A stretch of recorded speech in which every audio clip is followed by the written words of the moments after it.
Welcome back to our channel. Today we are reading The Wonderful Wizard of Oz.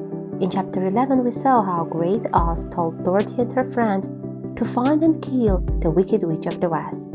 Let's see what happens next in chapter 12. The Search for the Wicked Witch. The soldier with the green whiskers led them through the streets of the Emerald City until they reached the room where the guardian of the gates lived. This officer unlocked their spectacles to put them back in his great box, and then he politely opened the gate for our friends. "Which road leads to the Wicked Witch of the West?" asked Dorothy. "There is no road," answered the guardian of the gates. "No one ever wishes to go that way." "How then are we to find her?" inquired the girl. "That will be easy," replied the man, "for when she knows you are in the country of the Winkies, she will find you and make you all her slaves." "Perhaps not," said the Scarecrow, "for we mean to destroy her." "Oh, that is different," said the guardian of the gates. "No one has ever destroyed her before, so I naturally thought she would make slaves of you as she has of the rest. But take care, for she is wicked and fierce and may not allow you to destroy her. Keep to the west, where the sun sets, and you cannot fail to find her." They thanked him and bade him goodbye, and turned toward the west, walking over the fields of grass dotted here and there with daisies and buttercups. Dorothy still wore the pretty silk dress she had put in the palace, but now, to her surprise, she found it was no longer green, but pure white. The ribbon around Toto's neck had also lost its green color and was as white as Dorothy's dress. The Emerald City was soon left far behind. As they advanced, the ground became rougher and hillier, for there were no farms nor houses in this country of the West, and the ground was untilled. In the afternoon the sun shone hot in their faces, for there were no trees to offer them shade, so that before night Dorothy and Toto and the Lion were tired, and lay down upon the grass and fell asleep, with the Woodman and the Scarecrow keeping watch. Now the Wicked Witch of the West had but one eye, yet that was as powerful as a telescope and could see everywhere. So as she sat in the door of her castle, she happened to look around and saw Dorothy lying asleep with her friends all about her. They were a long distance off, but the Wicked Witch was angry to find them in her country, so she blew upon a silver whistle that hung around her neck. At once there came running to her from all directions a pack of great wolves. They had long legs and fierce eyes and sharp teeth. "Go to those people," said the witch, "and tear them to pieces." "Are you not going to make them your slaves?" asked the leader of the wolves. "No," she answered. "One is of tin and one of straw, one is a girl and another a lion. None of them is fit to work, so you may tear them into small pieces." "Very well," said the wolf, and he dashed away at full speed, followed by the others. It was lucky the Scarecrow and the Woodman were wide awake and heard the wolves coming. "This is my fight," said the Woodman, "so get behind me, and I will meet them as they come."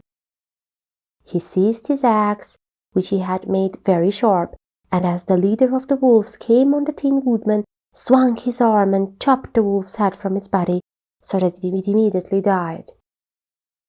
As soon as he could raise his axe, another wolf came up, and he also fell under the sharp edge of the Tin Woodman's weapon.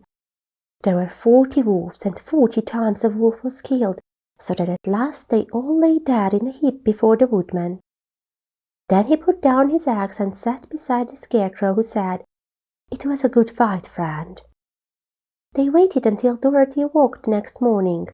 The little girl was quite frightened when she saw the great pile of shaggy wolves, but the Tin Woodman told her all. She thanked him for saving them and sat down to breakfast, after which they started again upon their journey. Now this same morning the Wicked Witch came to the door of her castle and looked out with her one eye that could see far off. She saw all her wolves lying dead, and the strangers still traveling through her country. This made her angrier than before, and she blew her silver whistle twice. Straightway a great flock of white crows came flying toward her, enough to darken the sky. And the wicked witch said to the King Crow, "Fly at once to the strangers, peck out their eyes, and tear them to pieces." The wild crows flew in one great flock toward Dorothy and her companions. When the little girl saw them coming, she was afraid. But the Scarecrow said, "This is my battle, so lie down beside me, and you will not be harmed." So they all laid upon the ground except the Scarecrow, and he stood up and stretched out his arms. And when the crows saw him, they were frightened, as these birds always are by scarecrows, and they don't dare to come any nearer. But the King Crow said, "It is only a stuffed man. I will peck his eyes out." The King Crow flew at the Scarecrow, who caught it by the head and twisted its neck until it died. And then another crow flew at him, and the Scarecrow twisted its neck also. There were 40 crows, and 40 times the Scarecrow twisted the neck until at last all were lying dead beside him. Then he called to his companions to rise, and again they went upon their journey. When the wicked witch looked out again and saw all her crows lying in a heap, she got into a terrible rage and blew 3 times upon her silver whistle. Forthwith there was heard a great buzzing in the air, and a swarm of black bees came flying toward her. "Go to the strangers and sting them to death," commanded the witch, and the bees turned and flew rapidly until they came to where Dorothy and her friends were walking. But the woodman had seen them coming, and the Scarecrow had decided what to do. "Take out my straw and scatter it over the little girl and the dog and the lion," he said to the woodman, "and the bees cannot sting them." This the woodman did, and as Dorothy lay close beside the lion and held Toto in her arms, the straw covered them entirely. The bees came and found no one but the woodman to sting, so they flew at him and broke all of their stings against the tin without hurting the woodman at all. And as bees cannot live when their stings are broken, that was the end of the black bees, and they lay scattered thick about the woodman like little heaps of fine coal. Then Dorothy and the lion got up, and the girl helped the Tin Woodman put the straw back into the Scarecrow again until he was as good as ever. So they started upon their journey once more. The wicked witch was so angry when she saw her black bees in the little heaps like fine coal that she stamped her foot and tore her hair and gnashed her teeth. And then she called a dozen of her slaves, who were the Winkies, and gave them sharp spears, telling them to go to the strangers and destroy them. The Winkies were not a brave people, but they had to do as they were told. So they marched away until they came near to Dorothy. Then the lion gave a great roar and sprang towards them, and the poor Winkies were so frightened that they ran back as fast as they could. When they returned to the castle, the wicked witch beat them well with a strap and sent them back to their work, after which she sat down to think what she would do next. She could not understand how all her plans to destroy the strangers had failed, but she was a powerful witch as well as a wicked one, and she soon made up her mind how to act. There was, in her cupboard, a golden cap, with a circle of diamonds and rubies running around it. This golden cap had a charm. Whoever owned it could call 3 times upon the winged monkeys, who would obey any order they were given. But no person could command these strange creatures more than 3 times. Twice already the wicked witch had used the charm of the cap. Once was when she had made the Winkies her slaves and set herself to rule over their country. The winged monkeys had helped her to do this. The second time was when she had fought against the great Oz himself and driven him out of the land of the West. The winged monkeys had also helped her in doing this. Only once more could she use this golden cap, for which reason she did not like to do so until all her other powers were exhausted. But now that her fierce wolves and her wild crows and her stinging bees were gone, and her slaves had been scared away by the cowardly lion, she saw there was only one way left to destroy Dorothy and her friends. So the wicked witch took the golden cap from her cupboard and placed it upon her head. Then she stood upon her left foot and said slowly, "Appy, Peppy, Kecky." Next, she stood upon her right foot and said, "Hillo, hollo, hello." After this, she stood upon both feet and cried in a loud voice, "Zizzy, zuzzy, zik." Now the charm began to work. The sky was darkened and a low rumbling sound was heard in the air. There was a rushing of many wings, a great chattering and laughing, and the sun came out of the dark sky to show the wicked witch surrounded by a crowd of monkeys, each with a pair of immense and powerful wings on his shoulders. One, much bigger than the others, seemed to be their leader. He flew close to the witch and said, "You have called us for the third and last time. What do you command?" "Go to the strangers who are within my land and destroy them, all except the lion," said the wicked witch. "Bring that beast to me, for I have a mind to harness him like a horse and make him work." "Your commands shall be obeyed," said the leader. Then, with a great deal of chattering and noise, the winged monkeys flew away to the place where Dorothy and her friends were walking. Some of the monkeys seized the Tin Woodman and carried him through the air until they were over a country thickly covered with sharp rocks. Here they dropped the poor woodman, who fell a great distance to the rocks, where he lay so battered and dented that he could neither move nor groan. Others of the monkeys caught the Scarecrow, and with their long fingers pulled all of the straw out of his clothes and head. They made his hair and boots and clothes into a small bundle and threw it into the top of branches of a tall tree. The remaining monkeys threw pieces of stout rope around the lion and wound many coils about his body and head and legs until he was unable to bite or scratch or struggle in any way.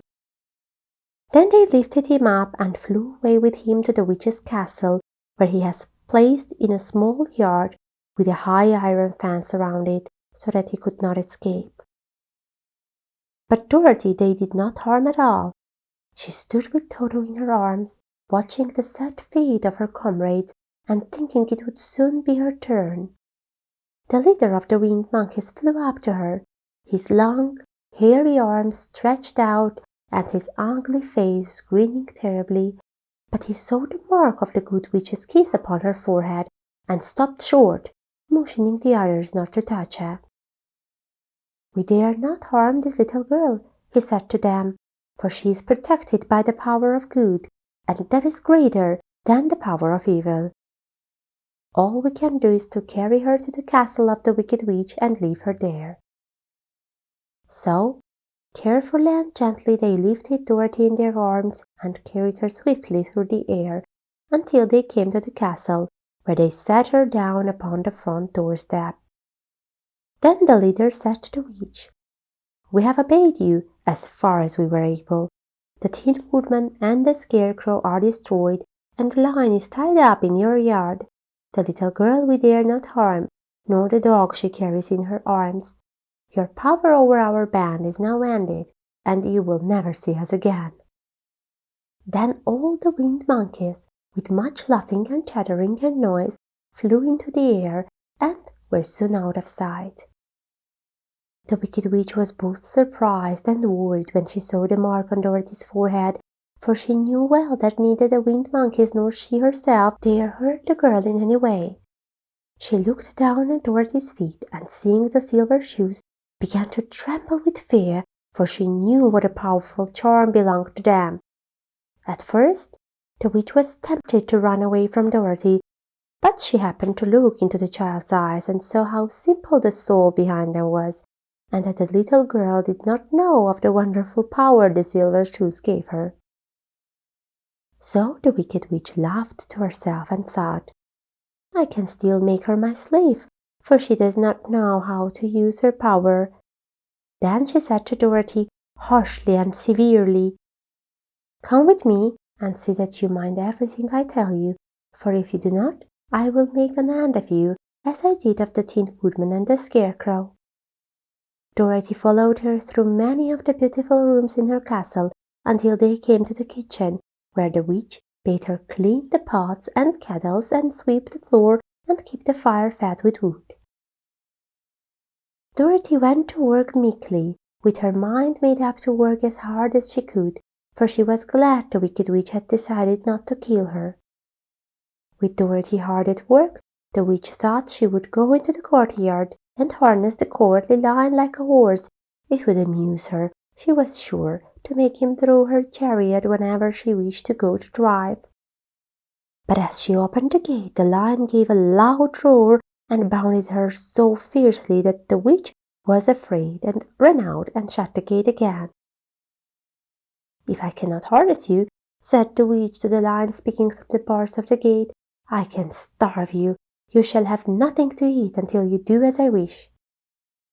So after that she took no food to the imprisoned lion, but every day she came to the gate at noon and asked, "Are you ready to be harnessed like a horse?"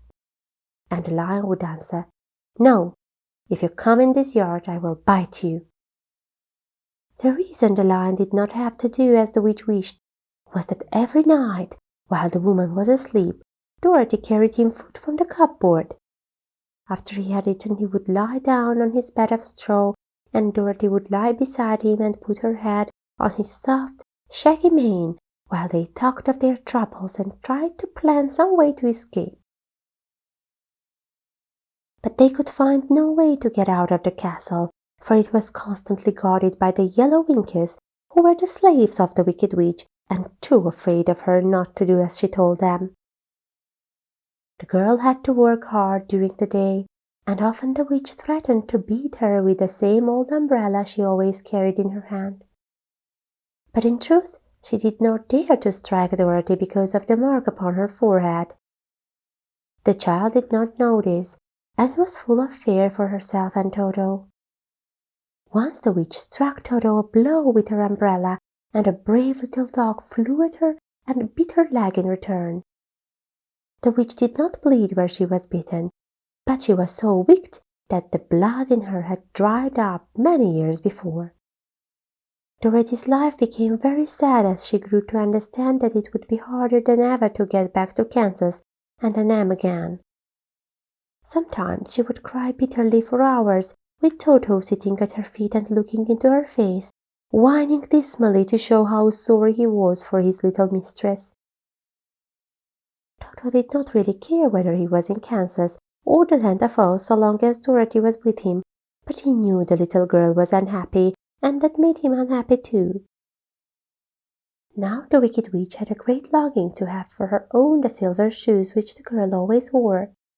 Her bees and her crows and her wolves were lying in heaps and drying up, and she had used all the power of the golden cap, but if she could only get hold of the silver shoes, they would give her more power than all the other things she had lost. She watched Dorothy carefully to see if she ever took off her shoes, thinking she might steal them. But the child was so proud of her pretty shoes that she never took them off, except at night and when she took her bath. The witch was too much afraid of the dark to dare go into Dorothy's room at night to take the shoes, and her dread of water was greater than her fear of the dark, so she never came near when Dorothy was bathing. Indeed, the old witch never touched the water, nor ever let water touch her in any way. But the wicked creature was very cunning, and she finally thought of a trick that would give her what she wanted. She placed a bar of iron in the middle of the kitchen floor, and then by her magic arts made the iron invisible to human eyes, so that when Dorothy walked across the floor and stumbled over the bar, not being able to see it, and fell at full length, she was not much hurt, but in her fall one of the silver shoes came off, and before she could reach it, the witch had snatched it away and put it on her own skinny foot. The wicked woman was greatly pleased with the success of her trick, for as long as she had one of the shoes she owned half of the power of their charm, and Dorothy could not use it against her, even had she known how to do so. The little girl, seeing she had lost one of her pretty shoes, grew angry and said to the witch, "Give me back my shoe." "I will not," retorted the witch, "for it is now my shoe and not yours." "You are a wicked creature," cried Dorothy. "You have no right to take my shoe from me."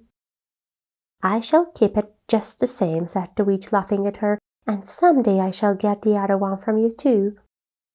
This made Dorothy so very angry that she picked up the bucket of water that stood near and dashed it over the witch, wetting her from head to foot. Instantly the wicked woman gave a loud cry of fear, and then, as Dorothy looked at her in wonder, the witch began to shrink and fall away. "See what you have done," she screamed. "In a minute I shall melt away." "I am very sorry indeed," said Dorothy, who was truly frightened to see the witch actually melting away like brown sugar before her very eyes. "Didn't you know water would be the end of me?" asked the witch in a wailing, despairing voice. "Of course not," answered Dorothy. "How should I?" "Well, in a few minutes I shall be all melted, and you will have the castle to yourself. I have been wicked in my day, but I never thought a little girl like you would ever be able to melt me and end my wicked deeds.